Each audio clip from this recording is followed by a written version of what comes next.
Morning.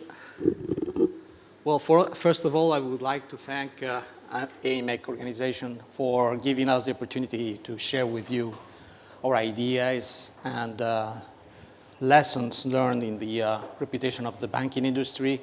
And it is an honor for me to share the floor with top representatives of both the industry as well as the providers of information and consultancy firms. Why talking about the reputation of banks? Probably banking is one of the least trusted industries all over the world. That's the case in Spain. So we would like to learn about how we can change the trend and face the challenges ahead. In this workshop, we're going to discuss about new research insights and business models to measure reputation, how to use the intangible assets, not only reputation, to be more intelligent as a business industry, and to give you an overview of the main drivers to build an effective reputation in the banking sector. So my introduction is from my current role. I used to share with them the role of working for a large bank in Spain and Latin America, in charge of the strategy of communications, the brand, the reputation, and the metrics. So now I'm involved in a quite unusual organization. It is a think tank created by companies. So our viewpoint is what you call the client side. We decided to join forces a few years ago. Well, a few years ago means 16 years ago. You can see that direct competitors are working together. They represent 20 of the major, largest corporations in this country. And we decided to join forces. And join forces also with AMEC, because we strongly believe in the value of measuring and using those insights to basically improve the way we navigate in what we can call the reputation or the intangibles economy. What do I mean by that? It has to do with something which is very relevant. It is a revolution which gives you the role of the corporate communication director, or the one in charge of the intangibles in the company, corporate affairs or public affairs of the director of corporate communication, because half of the value and risk of our companies resides in the intangible side. And this is a general picture of all companies all over the world, all sizes. But there's a strong difference if you take into account the sector industry. So this is an opportunity, because companies need to manage in an excellent way the intangible side of its value creation. And that's the reason why we created this organization, Corporate Excellence. And when we think about intangibles, we're talking about reputation and risk reputation. We're talking about identity, purpose, the corporate brand. We're talking about all forms of communications through all channels, through all stakeholders. We are talking about sustainability, CSR. We are talking about the way we manage people. So those are the main intangibles. And we strongly believe that those intangibles has to be managed in an integrated way within companies. No matter what is the title of the function who's leading the management of those intangibles. So from your side, from the service side, I think that there has to be also an integration of how you provide services to us, to be able to follow a very clear roadmap. This roadmap means what we can achieve if we manage in an excellent way our intangibles. The price, the price is here. It's getting a differentiation which is not easy to copy. And the second one is legitimacy and trust. So you have to start by defining your purpose and activating your purpose. The second step is measurement. The third one is changing the silos way where the way we have been organizing our companies in the 80s for a world which required being organized in silos. But today, we have to challenge this. The fourth step has to do with how we define success in our organization. If we define success, and if we have at the top level dashboard only financial indicators, it means that success for us is short term. And it is only delivering value to one of our stakeholders, which is a shareholder. There's no future for that. So in order to fix it and have a different role for companies, we need to add some non-intangible key performance indicators related to the way we pay the bonuses to our directors and to the rest of the staff. Which are those key intangibles, KPIs? Reputation, the brand, commitment from our employees, the NPS that we have just heard in one of the workshops. If we add those four non-intangible key performance indicators attached to the way we pay and reward our directors, then we have a completely different company, which is able to embrace not only the short term, but also the long term, and which has a multi-stakeholder viewpoint. That's the kind of companies we are trying to help build in, I was going to say in Spain, but it's really all over the world.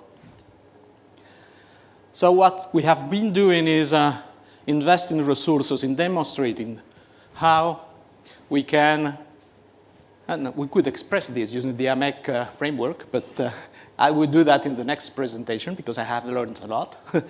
It will be the same.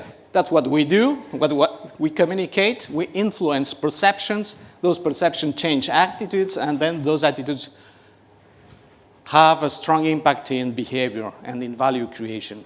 We have invested in demonstrating this on a mathematical way and putting some euros or dollars at the final point of the outcomes. But now talking only about reputation and not about the rest of the intangibles, because it was our first task. Finding an alliance with a supplier to help developing a standard way of understanding and measuring reputation. And that's the way Enrique Johnson is here, because we started working with them in 2004 with the Reputation Institute to develop the RepTrack system. I'm not going to explain how it works because it would be Enrique who is going to go on that. But it was a joint effort presented in New York in 2006.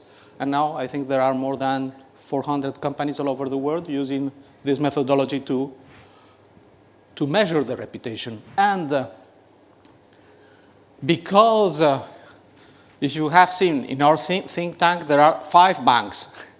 So we are extremely interested in improving and helping them in improving their reputation. The reason why is because in Spain, banks are at the bottom in terms of reputation. The goal for banking industry and for the individual brands is not to move from here to there. The real objective in reputation is to be the leading one in your sector industry. That's realistic. You can do excellent performance, excellent communication, but you have to bear in mind what is the reputation of your industry to set realistic goals. And that's why we started, I think, the largest reputation measurement study done, at least in Europe, used by nearly 80% of the total market of this country. There are 7 banks, and we ask our associate or alliances with the Reputation Institute to improve the general model to have a specific model for the banking industry. And after a few years of using this methodology with those 7 banks in Spain, we have learned some lessons. And those lessons, it will be my partners here who are going to tell us what the lessons are. So allow me to introduce the first speaker. First of all, before we start, I would like to at least introduce, when we're talking about reputation, what are we talking about? Reputation, it's, and the way we understand reputation is the perceptions that the different stakeholders have about what we've done in the past, what we're doing right now, and especially the expectations they have for our company. What are we going to be doing in the future? What are they expecting from us? So that's when we started thinking about, okay, so are we talking about perceptions? We're not talking about reality. There's two different things. One is perception, one is reality. We're trying to merge both of them to actually work together. So most of the time you find companies that do a lot, but they have a lot of problems because they're not perceived in a certain way. So what we're trying to do is really help them understand what those perceptions are, what's the reality, and work together to be able to actually, have both in the same context. So before we start talking about the model, we need to understand we're in a difficult context right now. We are in a context where we have what we call intoxication. It's basically the excess and the immediate information that every single stakeholder has about our company and the way they receive the information. It's constantly bombing our stakeholders with information. And it is tough for us to stand out and share our information. It is tough to really tell them what's the truth about our company. And that's where all the fake news come into play and that we all seen. And it has to do with this kind of thing. The second thing is what they expect from companies is the hyper transparency. They want companies to really be transparent in the way they do business. And not only the way they do business, but the way they're communicating what they're doing. And it doesn't have to do with product. Basically, every single company is talking about product constantly. It has to do with everything. Why I'm a company, why I do business. It's not money. That's a consequence of what we do. It's about why do I exist and I do business. And the third has to do with trust. We all remember in the past when we're talking about communication, we actually, everybody knew about key opinion leaders, and we knew that if we addressed the key opinion leaders, they would share all that information they were given to the companies. And that way it was simple to actually show the information we wanted to do. Now everything has changed. There's a trust, and this comes from the Edelman Trust Barometer this year, that says that people like you and myself are really the ones the society trusts. Just our opinion on different companies. So we need to have that under consideration. Why? Because there's a consequence to this. It's commoditization. That's what we're finding. Everything is so plain. Everything is difficult to understand what companies doing right, what companies are doing wrong. It is difficult because that's, basically to every single stakeholder's eyes, all the companies look alike. And that's what we're finding from the reputation standpoint. So start thinking about all this kind of things. We started thinking, okay, so we need to change all this. We need to really understand what's going on. So we have a model, like Ángel was saying. It was built in 2004. It's a model that it was created to work with any industry, any country, any company around the world so they can compare themselves in terms of reputation. So the way the model works is really simple. We have if we're talking about perception, it's an emotion. Reputation is really an emotion. So it's basically esteem, admire, trust, and good feeling you have about that company.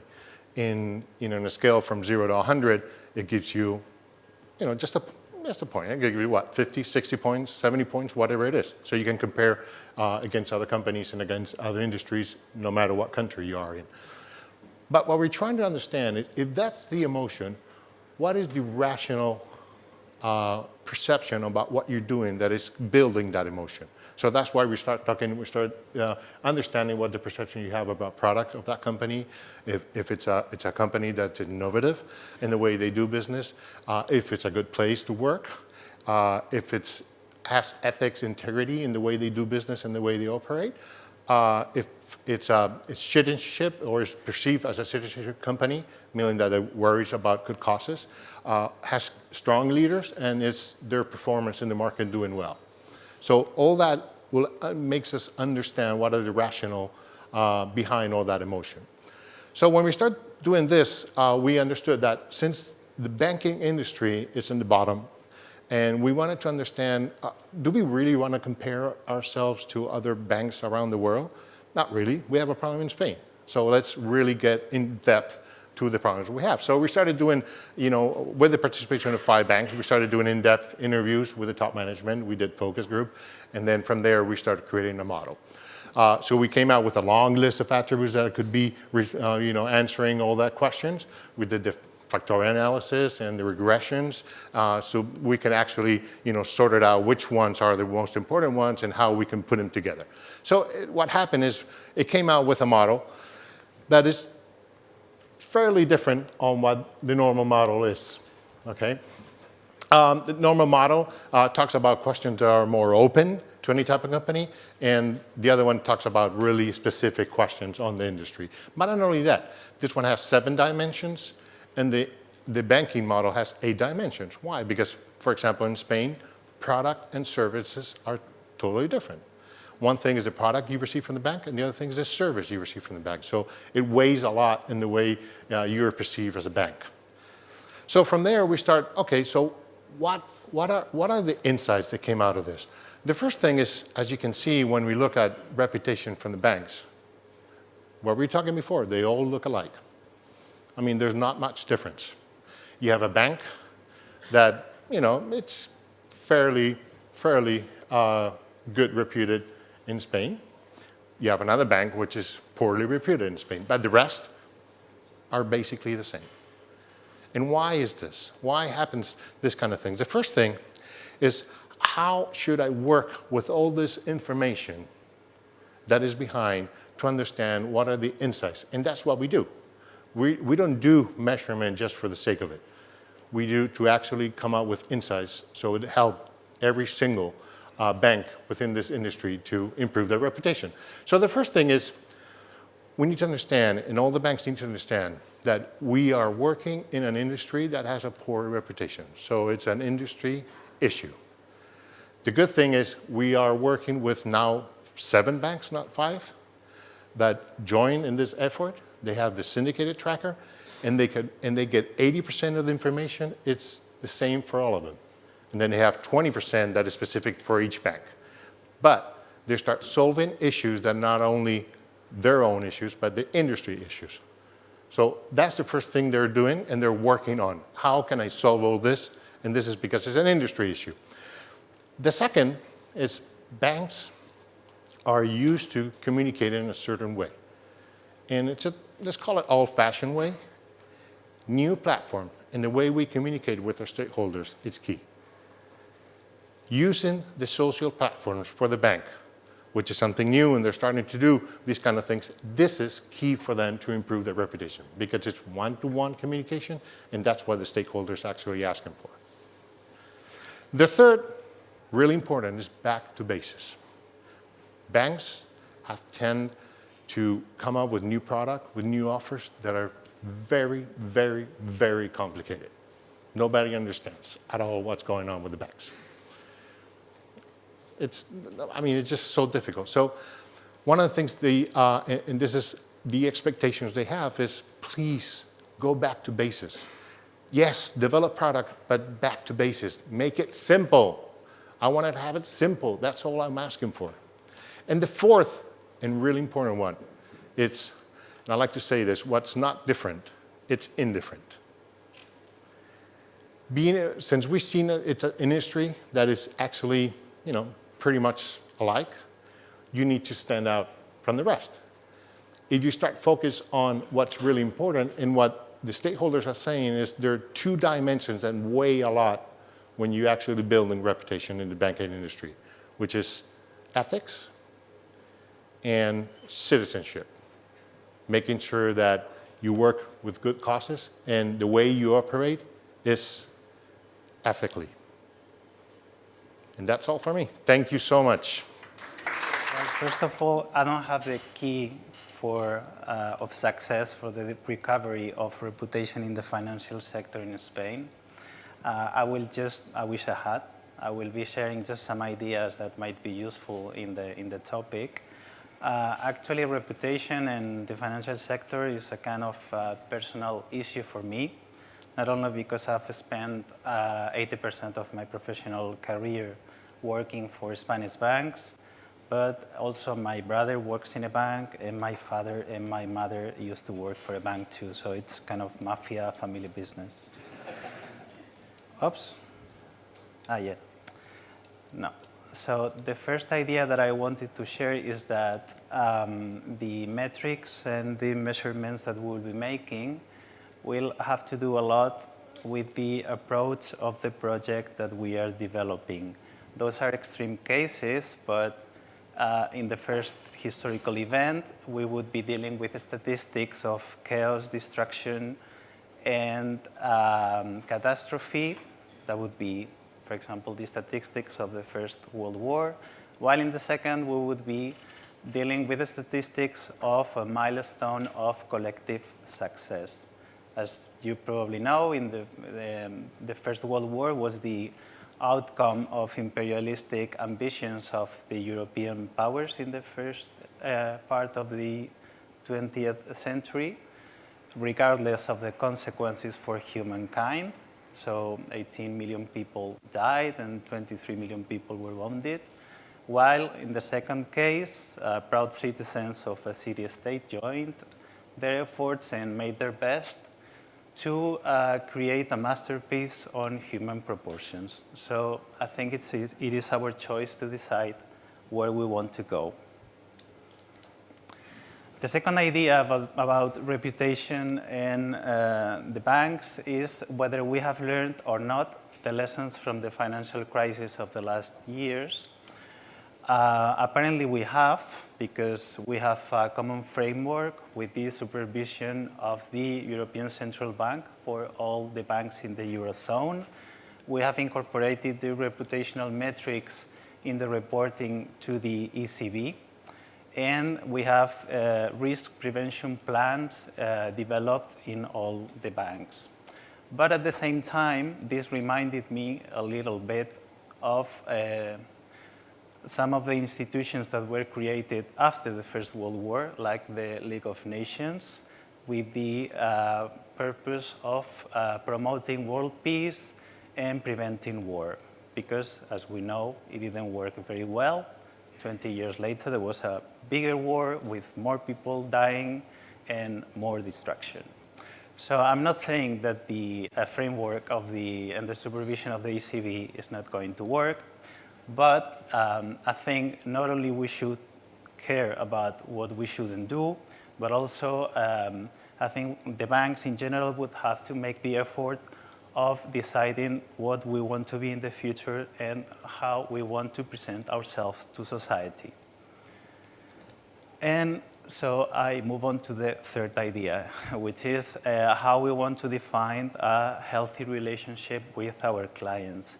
The truth is that we, the banks, have been kind of control freaks in our relationship with our customers. Because we were trying to prove all the time how perfect we were, that we wouldn't make any mistake, that we were doing everything fine, and that is not really a human relationship. And I don't think anybody expects that from us.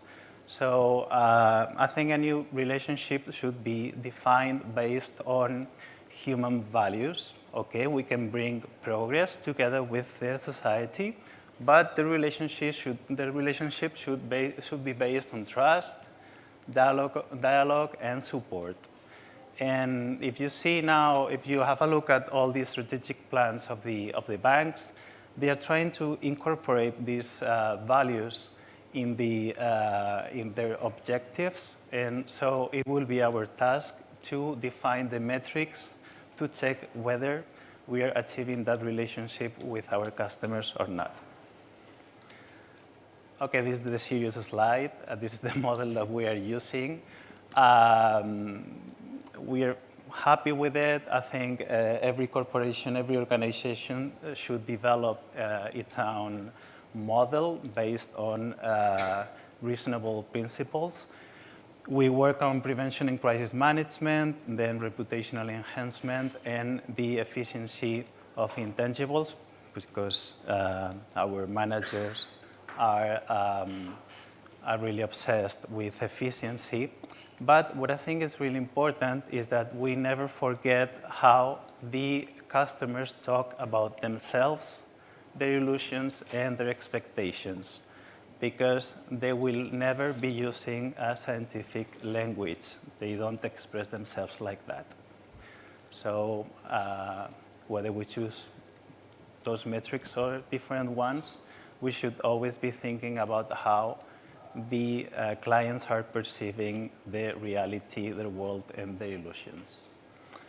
And finally, the last lesson, we in the banks were really obsessed with financial figures because, as I said, our top managers usually come from the financial departments. So in the beginning, we were trying to speak their language. And so first we were producing the metrics of communication and reputation, and then we were translating them into the financial language to be understood and to gain our managers' trust. But I think now we have to go the other way around and insist on our own metrics and our own language, because I think this language expresses better the illusions of our customers, their expectations, and also the impact that we may have in the end in the society. And that's all. So the question for us was, what is the impact of media, social platforms, recommendation on reputation? We're going to see that with some examples, and then if we have time, we will move to what trends we see in the industry and what opportunities we see in the industry. So what is it about? We do communication because we want to change people's perceptions, right? We want to look good in the picture. We want people to see us nice, to think that we're good, because if they think we're good, they might think of buying our products or buying our services, become donors. So that's the chain in the measurement perspective that we have to follow in order to demonstrate the value of what we do. Some basic numbers. We see the more people that knows about us, that are aware about us, the more people or the more likelihood that we will get a good perception and reputation among people. This is not causality, this is correlation, but what is true is that if people don't know about us, don't know us, they will not be able to build a perception or an opinion about us, right? So communication, reputation. Reputation, on its turn, is it's helping to all of us to increase recommendation, people talking good about us. This is data from the Reputation Institute. 5 points increase in their index, reputation index, could increase, if we do it right, 7.4 points in recommendation. That's for clients, and it also happens among non-clients. 5 points could get 6 points in recommendation, okay? But why? Why is recommendation so important, okay? Because in today's digitalized world, it plays a very central role in today's way of communication and how people inform themselves, okay? This is somehow the way we approach it. We will see now the values, the numbers, but this is the way we approach. We do modeling to simulate how people think, how they change their opinions, and how they may decide of buying our brand or another brand, okay? And we try to simulate the whole consumer thinking and decision process. We put it into context, and because we cannot only talk about reputation, communication, it's everything that a brand does, which is important, okay? So we simulate what people think according to what companies do in terms of advertising, in terms of activities in their own offices or in their own point of sales, or what the companies do and the brands do related to earned media, okay? And you see the key relevance of earned media, prescriptors, word of mouth recommendation. Call it reviews in Amazon, reviews in Google, whatever kind of recommendation we talk about, okay? What is the value? That's a little bit dense, but let's try to understand it. The impact of all those channels that we're using, okay? Earned media, influencers, presence in endorsements from experts, word of mouth. There are several ways to calculate it, to see it. One simple way is through the survey. When we ask people, how influential is it for you, TV, radio, whichever channel, in order to build a perception or an opinion about someone, about a brand, 45% say recommendation, it's very important for them. 45%, that's a lot of people. Next, having tried the product, the stores or the offices of the banks. Following in the ranking, placements, endorsements, comments from experts in the industry, and social media. That's 45, 38, 37% of people saying that those channels are very important for them. That would be based on survey. When we look at it through the modeling, quantifying, what can we see? How much of the perception is built by the activities of word of mouth, media, and social? If we add them all, 8, 5, 5, it's almost 20 points of perceptions of people who have good perceptions about us that we could have or we could lower down if we do not do those activities. And if we put it into money, which is a word that all our bosses understand, exactly the same. It's 12% of the sales of a company could be lost if we do not do these activities in word of mouth, in content, in social media, through influencers. That's a lot. That's just an example of certain companies, but we see continuously those patterns to be repeated. And the numbers are huge, huge. So that's the worth and the value of all the activities that communication do. So, industry, what we saw through Enrique and previous speech, that the banking industry is not in the best moments, but we wonder, why is that?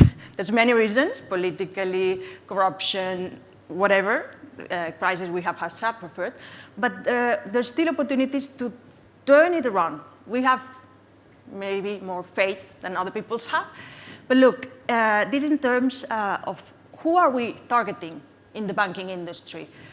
We said citizens, consumers, people are very important to build reputation, but we're not addressing them. The size of the shapes is the ranking across different stakeholders, targets, okay? Bigger size means we are doing much more efforts on journalists for economy, financial analysts, but look, any stakeholder related to consumers, employees, etc., is very tiny still.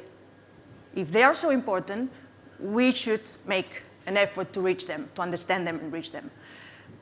Other things we're doing in the industry, we set targets, messages. 84% of consumers expect brands to give content to entertain, to inform, whatever. But 60% of them say that this content is irrelevant. When we compare, for example, in Reputation Institute, the importance of specific topics or types of content for people, they tell us, finance, I want my bank to be solid financially because I don't want to lose my money. Okay? The importance that the Reputation Institute says, it's like 15%. The weight of messages that we launch to the media is 38%. The other way around. For products and services, people say that they expect and it's important for them to receive messages, content about products, services. They want to understand what we're offering. They said the importance is 30% if we add the two. The weight that we're launching messages there, it's 9%. Right? So maybe we should think about a little bit more or redirect our communication to the people we need, to the messages we need, and also to the channels that we can use. We see some channels work better for building awareness, visibility, advertising, etc. Some other channels are better to change perceptions because you can talk to people, interact with them, and understand them, right? When we see similar exercises or where do we put the balances, there's not always a balance that will prime those channels that have higher return to change perceptions, right? So, opportunities. We have to understand we are under new rules, completely change the landscape for addressing communication in the banking industry. We said citizens, we need to address them, and they have changed. They have changed. We have changed. Google, Facebook, all of those big have spoiled us. We want everything at one click, easy, user experience, and transparent. So we need to understand that, right? Transparency. If consumers think that we need to be transparent about commissions, let's address it. Let's address it. Make it simple.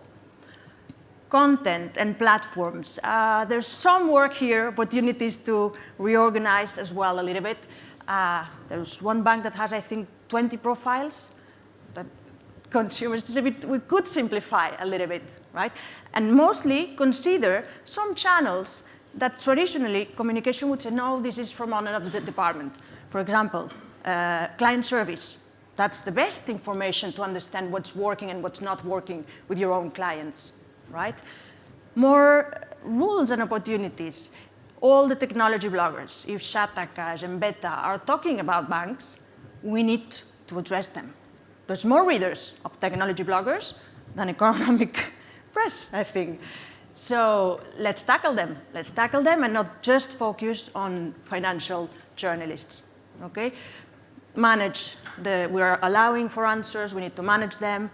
And then finally, in terms of measurement, in addition to evolving, we also share pretty much the framework from AMEC. That's very helpful for mind setting and following some mindset. The only places where we would maybe put more focus, it's, as some speakers mentioned yesterday as well, at the beginning and at the end. We have tons of data, tons of studies, kilos of studies. Let's use them. Let's use them to understand citizens, to understand key players, to do and plan our activities according to what we want to achieve, who we want to be in the future, to push it to create and distribute the right content, measure the impact, and constantly review the objectives, because we are in a changing environment. So, to finish, that seems difficult, but we can make it simple. Well, now we have the Q&A session, and I will be a bit selfish because my role allows me to ask the first question, and then we give you the. So I would like to start with our first presenter. I was hearing very closely the conclusions that Enrique Johnson has made after a few years of measuring reputation in the banking industry. So we have seen those conclusions coming out from your work. What type of information do you analyze within the model that you described that drives to those conclusions? Okay, so one thing is the model we showed here, which is basically reputation, emotional bond, and then the rational explanation there's behind that. But then within the model, there are other batteries that are built. And one has to do with touch points, where is being perceived the company. Other has to do with CSR. Other battery has to do with actually content. So these conclusions are coming from basically two things. One is when we talk about content. As Patricia was saying, I mean, not everything weighs the same when we build reputation. Obviously, when you ask different stakeholders, their perception varies, and the ways on what is building that perception, it also varies. So we need to understand when we're talking about general public, product and services obviously is what weighs most. But to be honest, only weighs about 20%. I mean, where is the 80% weighing, or where is the 80% that is missing from that? And it has to do with, there are two key elements there. One, it has to do with the CSR strategy. If I take 3 dimensions, which is workplace, integrity, and citizenship, it weighs 40% of the reputation of a company. So we need to take under consideration that. So if we go attribute by attribute, we can actually know which weighs most and which weighs less. That means that we're only going to work from a content point of view on the ones that weigh most? No. Why? Because maybe we're talking about product. Maybe we can't change the product. It's what it is. I cannot innovate constantly in product, but I can work in different aspects. I don't know if, for example, one of the things we've done for different companies, I'm not going to mention, but I'm sure that you'll seen P&G strategy that changed from being the house of brands, now that nobody knew about it, and how it actually changed to start communicating.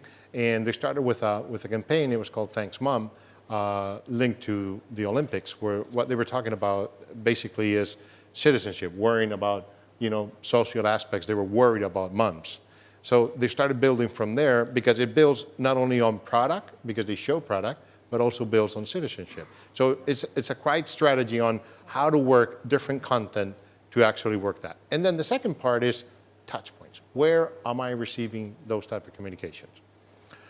So we work from reach and how that impacts in reputation. Obviously, reach, everything that is being paid has a lot of reach, but it doesn't impact that much in reputation. So you need to make sure what is the right mix for your company and your industry, and that's where all that insight is coming from. Thank you, Enrique. And coming back to you, because your presentation, Iñigo, has been very creative and inspiring. So how do you imagine the future of the banking industry, or the bank of the future? Yeah. Well, I can see a process going on now with top managers in banks starting to think out of the box. And I think we are now starting to be aware of the importance of meeting the expectations and illusions of our customers. Well, there is a very basic question that I think could help the banks define their purpose, which is, can a bank help me define my project of life and support me through that journey? Because I think we have now the technology for that, and that would be really inspiring. It would be useful. So the branches or the internet would be a meeting point. There would be conversations about what a person can do, not only based on the assets that he or she has now, but more related to the potential and what he or she could be doing in the future. And the bank could have a role there, helping to define and helping to support. Mm-hmm. Well, that's my idea, my ideal of a bank for the future. Thank you. I like that idea. Yeah. Okay, let's go for that. And regarding your presentation, Patricia, I think that from your perspective, the information that you have been producing is relevant both for the corporate communication director as well as the marketing director. We do, and I say that we do have problems in companies because we still work in silos, and especially within those two functions. So it's good news that from the supplier side, you are integrating what we should integrate in companies. Well, that's my opinion. What is your viewpoint on that? Exactly the same. I think that we have to think about people and consumers. They just either don't know or don't care if a post is posted by the marketing department or a release is sent by whoever. They just don't know. They just keep receiving messages, or even from the people at the offices or the employees. they also communicate in the name of the company, and they don't distinguish. They just receive and build their opinions and perceptions. So from consumer, it's what it is, and we should try to follow. We like to follow that path because we see it also in numbers, and it's the way that we can help best companies to work better. But it's true that from companies' perspective, there's still some reluctancy. No, this is from another department. This is not under my responsibility. And that's a question not about the departments, but actually from general management. We should. Thank you. That's a very polite way of describing this situation. Thank you. Now it's your turn, please. Yes.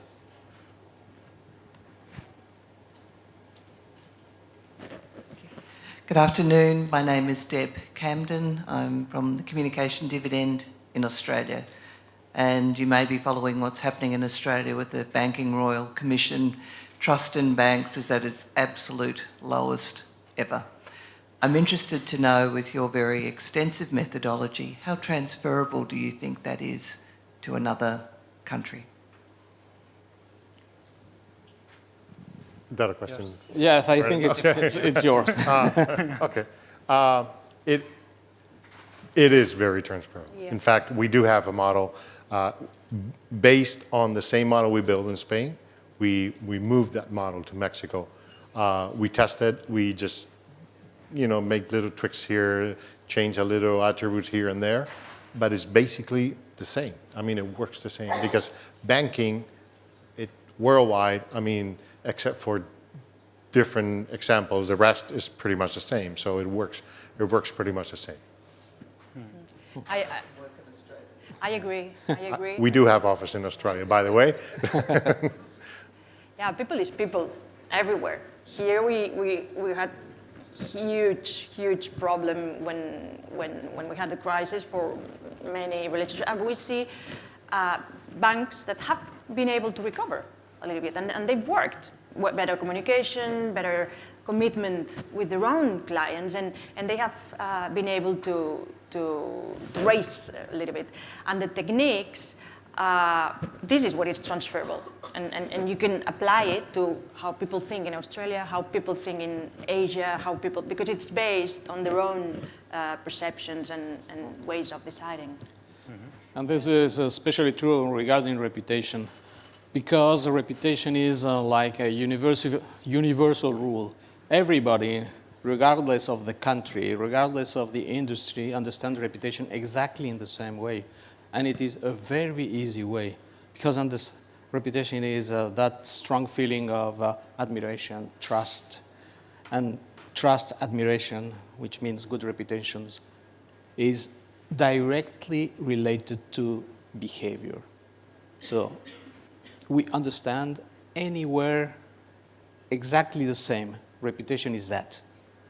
And the way we improve, the way we can manage that feeling is exactly the same in every country, is understanding what should I do if I want to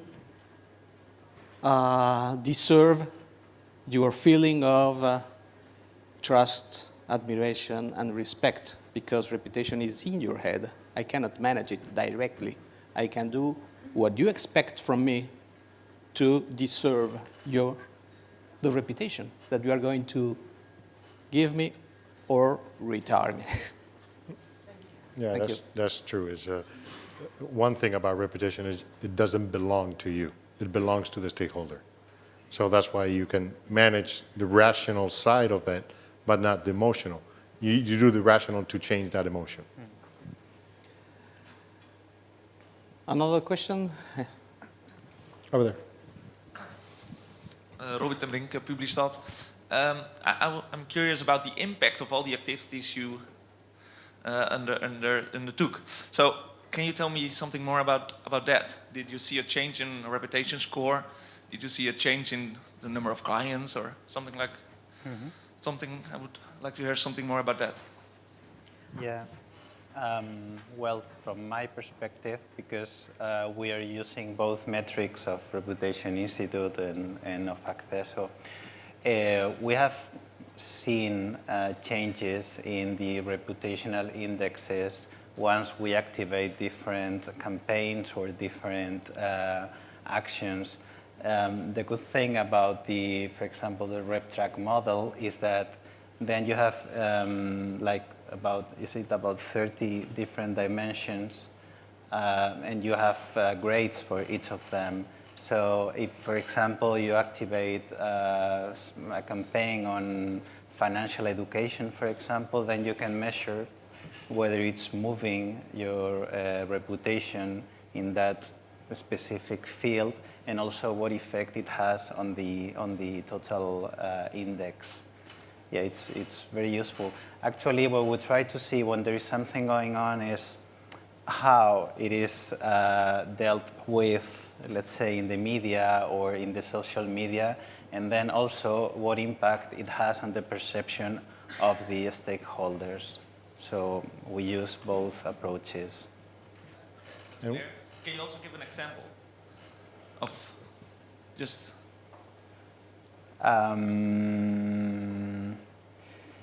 Yeah, well, it's going to be a weird example, but yeah, but for example, we've been very obsessed in the last years about the impact of financial strength, because for the supervision of the European Central Bank, that was very important, and we also thought that for the perception of our stakeholders and the final reputation, it was very important as well.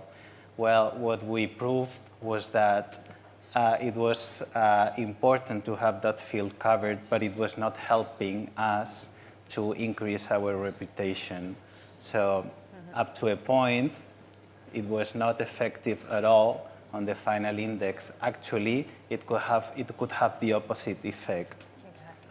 I don't know if that was useful. Okay. Thanks. Like saying how rich. Let me add one more thing. One of the things going to the impact, one of the things we actually measure a lot, it's trying to understand how reputation impacts on the company itself in the market and how it develops in the market. So we link a lot reputation with the market, stock exchange, whatever it is, it's in the US or in Spain, to understand how the most reputed companies are linked and how if they go up, how the market exchange goes up. Because reputation, it's absolutely linked to the economic value of that company.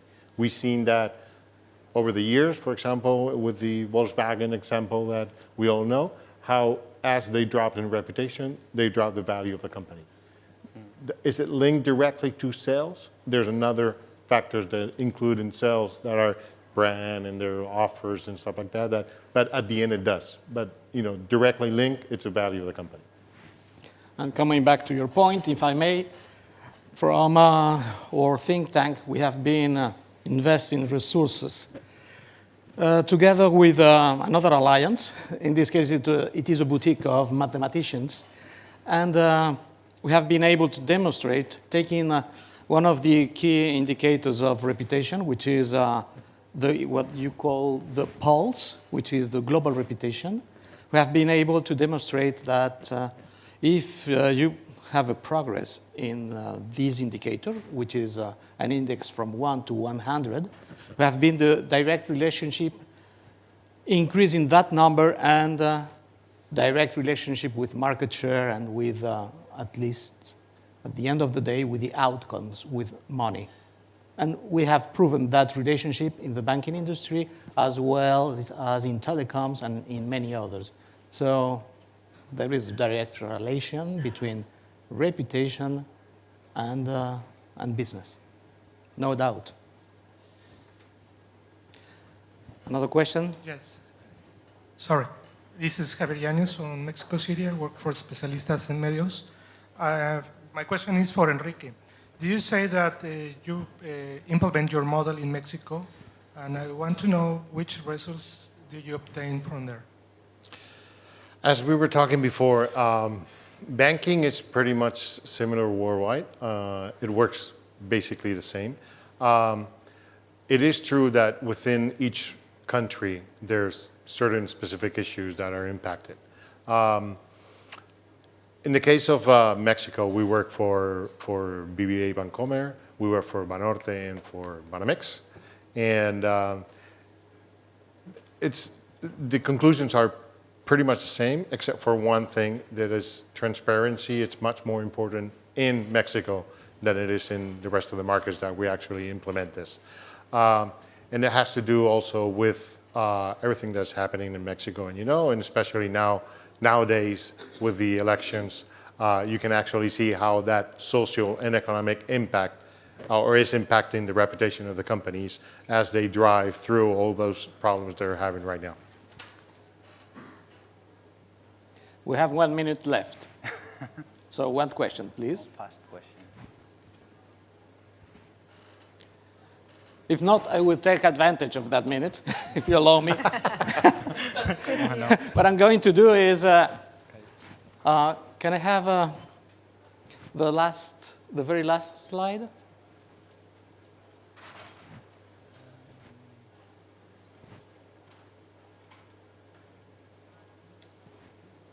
Yes.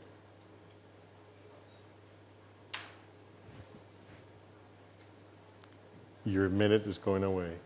Oh, yes. Well, it is an invitation. I have to say and to remind that Corporate Excellence Center for Reputation Leadership is a non-profit organization. So we are not here to sell anything, but to share knowledge. So please go to our webpage, subscribe to the newsletter, and you can download quite a lot of information for free regarding the work that we do in trying to help companies all over the world in managing in an excellent way their intangibles. So it was an invitation, taking advantage of that last minute. And now I think that we have to thank our fantastic speakers. Thank you.